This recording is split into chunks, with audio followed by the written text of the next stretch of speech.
So hello guys, welcome back to my channel. I hope मैंने जितने videos अपने channel पे अपलोड किए हैं वो सारे आपको क्लियर हुए हो।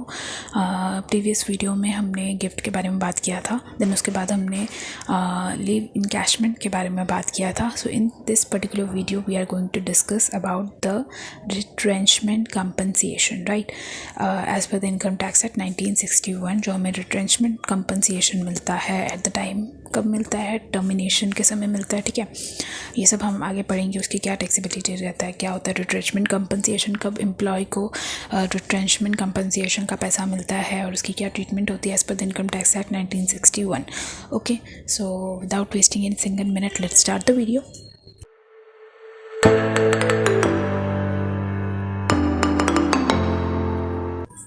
सो the first slide under the retrenchment compensation is our meaning क्या होता है रिट्रेंचमेंट कंपनसेशन का? देखो क्या लिखा है, retrenchment compensation is a financial compensation, financial यानी पैसे से रिलेटेड कंपनसेशन होता है ये, that an employer pay to an employee when they are terminated from the organisation. यानी जब एम्प्लॉय उस पर्टिकुलर ऑर्गेनाइजेशन से टर्मिनेट करता है, यानी जब वो ऑर्गेनाइजेशन को छोड़ के जाता है, तो उस समय जो एम्प्लॉयर है यानी जो कंपनी है वो पैसा एम्प्लॉय को पे करती है, तो उस पैसे को हम रिट्रेंचमेंट कंपनसेशन कहते हैं, राइट। क्या लिखा है देखो, रिट्रेंचमेंट कंपनसेशन इज टैक्सेबल होता है under the income tax act 1961। यानी जो रिट्रेंचमेंट कंपनसेशन का पैसा मिलता है एम्प्लॉय को at the time of termination of the employment, तो वो पूरा का पूरा टैक्सेबल होता है, ठीक है। टैक्सेबल होता है, अभी सिर्फ इतना लिखा है, पूरा का पूरा नहीं पता अभी, ठीक है। Under the income tax act 1961, right. Next slide हम लोग देखते हैं, विच इज़ आई क्या लो टैक्सेबिलिटी ऑफ रिट्रेंचमेंट कंपनसेशन क्या है वो देखते हैं। सो फर्स्ट पॉइंट क्या लिखा है देखो, taxable under the head salary. यानी जो रिट्रेंचमेंट कंपनसेशन है वो कौन से हेड में टैक्सेबल होता है? 5 हेड मैंने जैसे कि बताया था, 5 हेड्स ऑफ इनकम होते हैं, तो उसमें से इनकम अंडर दैट सैलरी वाले हेड में हमारा रिट्रेंचमेंट कंपनसेशन वाला जो पैसा है वो टैक्सेबल होता है। तभी मैं अभी आपको पढ़ा रही हूँ, क्योंकि अभी हमारा income under the head salary ही चल रहा है under the income tax act 1961 में, right. So retrenchment compensation is taxable under the head salary in the hand of recipient, यानी जिसको रिसीव हो रहा है, दैट इज़ एम्प्लॉय। तो एम्प्लॉय के हैंड में वो पैसा रिसीव हो रहा है, तो एम्प्लॉय जो है वो सैलरी अंडर दैट सैलरी में उस इनकम जो भी पैसा रिसीव हुआ है, इनकम रिसीव हुई है, उस पर वो टैक्स पे करेगा, ठीक है।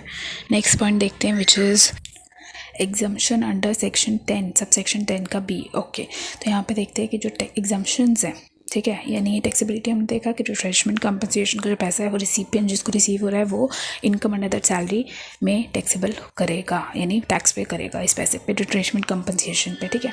एग्जम्पशन कितना मिलता है वो देख लेते हैं। सेक्शन 10 सब सेक्शन 10 का B of the income tax act 1961 में लिखा हुआ है कि कितना पार्ट एग्जम्प्ट यानी ₹1 उस पर टैक्स देने की ज़रूरत नहीं है, वो कितना पार्ट एग्जम्प्ट रहता है हमारा in the overall retrenchment compensation में से, right.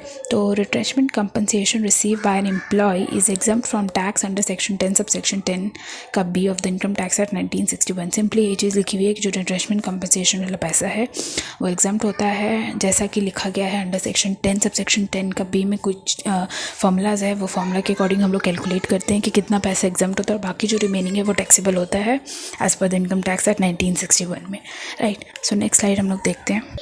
There are certain exemptions also, क्या क्या एग्जाम्पशन है देख लेते हैं एक बार। अंडर द सेक्शन, ओके, जो एग्जाम्पशन हमने डिस्कस किया है उसके बारे में लिखा हुआ है यहाँ पे, क्या है देखो, section 10 sub section 10 B of the income tax act 1961। First point क्या है, retrenchment should be due to closure और रीस्ट्रक्चरिंग। यानी अगर आपका बिजनेस का जो ऑर्गेनाइजेशन है उसको रीस्ट्रक्चरिंग क्या बोलते हैं, इंटरनल रिकन्स्ट्रक्शन, राइट, रिस्ट्रक्चरिंग चल रहा है, उसकी वजह से आपने अपना बिजनेस ऑर्गेनाइजेशन क्लोज कर दिया, जिसकी वजह से एम्प्लॉय आपकी कंपनी को छोड़ के जा रहा है, तो उस समय जो पैसा एम्प्लॉय को मिल रहा है that is our retrenchment compensation, ठीक है। तो retrenchment should be due to हो सकता है या क्लोजर या रीस्ट्रक्चरिंग की वजह से अगर हो रहा है, then the retrenchment compensation should be receive due to the closure और रीस्ट्रक्चरिंग ऑफ द बिजनेस और अंडरटेकिंग, तो तब वो एग्जाम्प्ट रहता है। देयर आर सर्टेन एग्जाम्पशन हम पढ़ रहे हैं ना, सर्टेन एग्जाम्पशंस जो कि अंडर सेक्शन 10 सबसेक्शन 10 का बी में पूरा पैसा वो एग्जाम्प्ट रहेगा। अगर क्लोजर या रिस्ट्रक्चरिंग की वजह से अगर रिट्रेंचमेंट कंपनसेशन मतलब एम्प्लॉय छोड़ के जा रहा है, तो उस समय एम्प्लॉयर जो है वो एम्प्लॉय को रिट्रेंचमेंट का पैसा दे रहा है, तो पूरा एग्जाम्प्ट रहेगा उस समय, ठीक है। And as per section 10 subsection 10 का B of the income tax act 1961 के हिसाब से।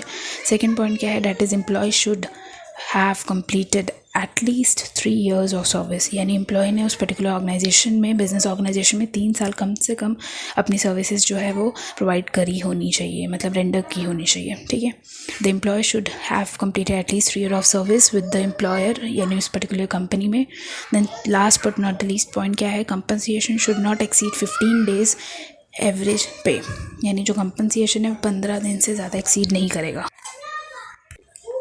The retrenchment compensation should not exceed 15 days average pay for every completed year of service, यानी जो retrenchment compensation का पैसा है वो, ठीक है, for every completed year of service, जितना भी साल उस पर्टिकुलर एम्प्लॉय ने, उस पर्टिकुलर एम्प्लॉयर मतलब उस कंपनी में काम किया है, उसका 15 दिन से एवरेज सैलरी, एवरेज पे के हिसाब से 15 दिन से ज़्यादा का पैसा उसको एज रिट्रेंचमेंट कंपनसेशन नहीं मिलेगा। 15 दिन तक का पैसा एज एवरेज पे for every completed year of service का पैसा जो भी बन रहा है उतना एग्जाम्प्ट होता है as per section 10 subsection 10B of the income tax act 1961 के हिसाब से, राइट। नेक्स्ट स्लाइड हम लोग देखते हैं which is calculation of exemptions, किस तरीके से हम एग्जाम्पशंस को कैलकुलेट करते हैं।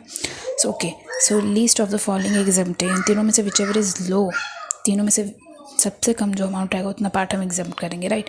तो the least of the following amount is exempt from tax.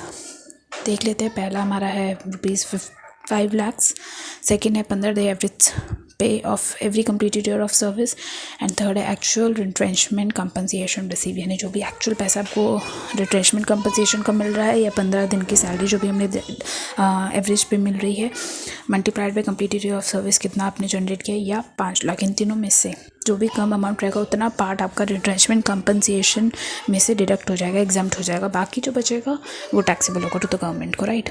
Next slide देखते हैं which is okay other provision such as, जैसे फॉर्म 16 और TDS। फॉर्म 16 में क्या लिखा है, the employer is required to provide form 16 to the employee which includes the detail of retrenchment compensation paid, यानी जो एम्प्लॉयर है वो रिक्वायर्ड, यानी कंपनी जो है वो प्रोवाइड करेगी एम्प्लॉय को फॉर्म 16 विच इंक्लूड, जिसके अंदर details of retrenchment compensation paid से रिलेटेड डिटेल आपको गिवन है। Just for knowledge point of view से ये हम अदर प्रोविजन वाला स्लाइड को कवर कर रहे हैं, राइट।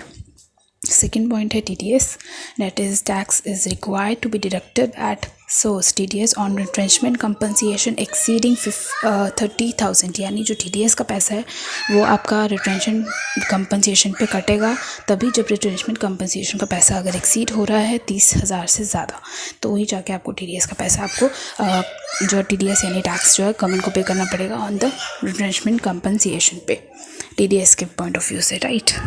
So next slide चलते हैं। Okay, so that's it for this particular video. If you like this video, then don't forget to hit the like button, do share it also, and just subscribe to my channel. Thank you so much for watching.